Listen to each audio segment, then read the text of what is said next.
Hi, my name is Michelle. For my final project, I decided to do a presentation on the lack of health insurance and the increasing prices of insulin among type 1 diabetes. So let's get started.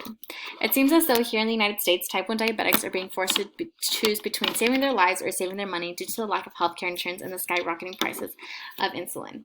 As we learned, type 1 diabetes is an autoimmune disease where the body attacks and destroys insulin-making cells in the pancreas. This means that the body is unable to produce and make its own insulin.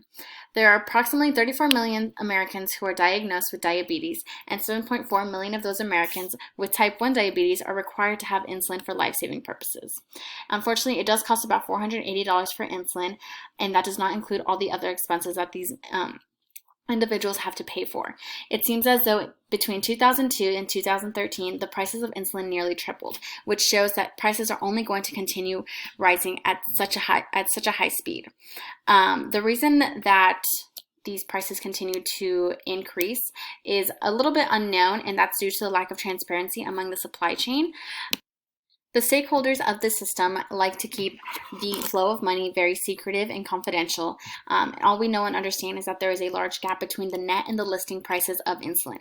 This is the price at which the insulin is made at versus the price at which consumers are purchasing it at. This greatly affects individuals when it comes to having healthcare insurance. There are approximately 16% of the population who is currently uninsured. There are 4 different ways to have access to insurance. One of those ways being through Medi-Cal, which is for children who come from low-income families. Then there's also Medicare, who are for individuals of the ages 65 and older, and who have been disabled for at least 2 years or more.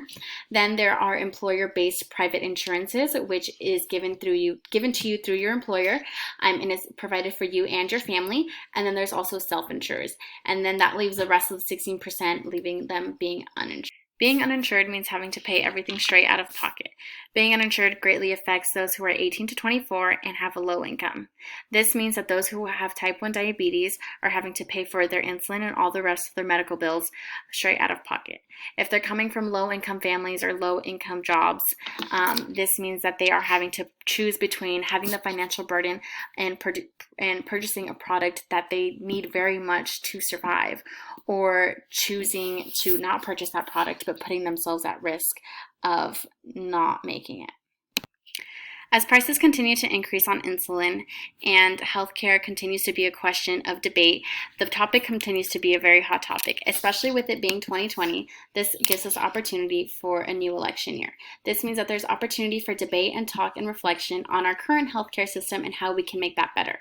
This also gives us opportunity for our voices to be heard through our votes. This continues to also be a hot topic as mortality rates continue to increase. The more we see people, this becomes a hot topic as mortality rates begin to increase. Since insulin prices have continuously increased, mortality rates have also continued to go up. This shows that people are choosing to not purchase products because they are unable to afford it and putting their own lives at risk. While this is a very generous act and will help millions of people, this only continues to show that having low income or no income at all makes it very hard to purchase and have access to this life-saving product. The thing about this is that this only continuously affects type 1 diabetics. Type 2 diabetics aren't very much affected as much because they don't require insulin as a life-saving product. Type 2 diabetics can change their lifestyle, change their eating habits, and change their exercises in order to live a healthier lifestyle. However, type 1 diabetics rely on that insulin to continue living each and every day. This also affects very low-income families whose jobs don't offer health insurance or have part-time jobs, and also families who don't meet the requirements for Medi-Cal and Medicare. And that goes along with affecting young adults between ages 18 to 24. It is that age group that is no longer a child of a low-income family and does not reach the Medicare age of 65. And people around this age are usually having part-time jobs as well, and also fall into that low income category, which makes it really hard for these individuals to have access to insurance. The burden of not having insurance can be a very stressful and have an effect on our overall health. Having to pay those higher out-of-pocket prices is going to cause a huge financial burden, and it's only going to leave us in debt and cause us to be even more stressed than we ever need to be. Uninsured can also cause delayed diagnosis and treatments. This means that they will have a higher chance for a worse health-related quality of life. However, those who are uninsured are going to wait until the absolute last minute, until it's life or death situation before they go and seek medical attention, because they don't want to have that financial burden, and they would rather put their lives at risk than have to pay and be in debt hundreds of thousands of dollars. And with that causes a higher mortality rate. Families are losing loved ones because they are waiting until the absolute last minute to seek medical attention. And they're also losing their loved ones to mental health issues because of the financial burden that this puts on them. These people are really risking their lives because they just don't want to have that financial burden to cause them stress. It's really sad when people are having to choose whether they want to save their money or save their lives over a product that they need every single day to continue living. And to say that, today I can't pay for that, so who knows if I'll still be here tomorrow. The only way we're going to get through this is by making changes. This means finding a way to make healthcare available to all citizens, whether that's through universal healthcare or by state-specific access to healthcare for their citizens. One of the ways that we can also make a change is by having the stakeholders agree on a single price for all insulin formations and stop being so secretive within the money flow of these systems. Get a better understanding of what the flow of money looks like between the insulin stakeholders, we can get a better understanding of how that all works and how we can how we can close the gap between the net and the listing prices and make it more affordable for everyone who needs it. Currently today, there are some strategies that are being implemented.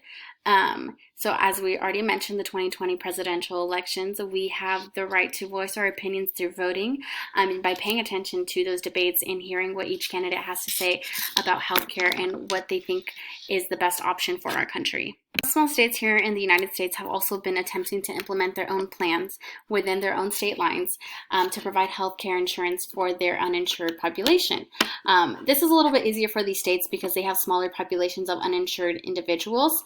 However, they can start setting the example for other states, and they actually have, Massachusetts has been one of the first states to find ways to implement a plan that helps provide health insurance for all of its citizens. And California has been keeping a close eye with them and kind of looking at what ideas they have and how they could implement that within their own population. Another way that this is being addressed is by the demand of more research on the money transfer within insulin stakeholders. So over here in this picture to the right, we can see what the insulin supply chain kind of looks like and how complicated it is, but we don't have an exact understanding of how this all works and where all that money goes. This photo right here kind of gives a good example of what that looks like, but no one has a clear understanding just because everything is so confidential and so secretive. But there have been very large demands for getting a better understanding of how that works, and that way we can figure out why those insulin prices are so expensive and what we can do to make them more affordable and how we can close the gap between the net and listing prices and still make everybody happy. Another way that these issues are being tackled is through the fight from the American Diabetes Associations. They are the ones at the front lines. They are the ones who are fighting every single day, trying to find ways to help those who are suffering each and every day. And they have numerous petitions that we can sign to help make our voices heard and help them within this fight. The last thing I want to look at is just what this looks like from a Christian perspective. Proverbs 21 verse 13 says, "Whoever shuts their ears to the cry of the poor will also cry out and not be answered." This just goes to show that we should be helping those who need it the most. They are the ones who are constantly crying out for the help, and we should be doing everything we can to help them, because that's who we are. As Christians, we should be helping other people because that's what God would do. Then we also have Luke 14 verses 13 to 14, which say, "But when you give a banquet, invite the poor, the crippled, the lame, the blind, and you will be blessed. Although they cannot repay you, you will be repaid at the resurrection of the righteousness." This just goes to show that God wants us to use all the gifts that He has given us and all our blessings to help provide those who need it the most. We should be using all the resources, everything that we have to help out those who don't have that, and being able to use God's gifts and share all of that, all his love and his glory with those who need it the most. We've been blessed with his love, with his glory, but some people still don't know who he is. And the best way to do that is to help them when they need it the most and shine his love and his glory onto them through us.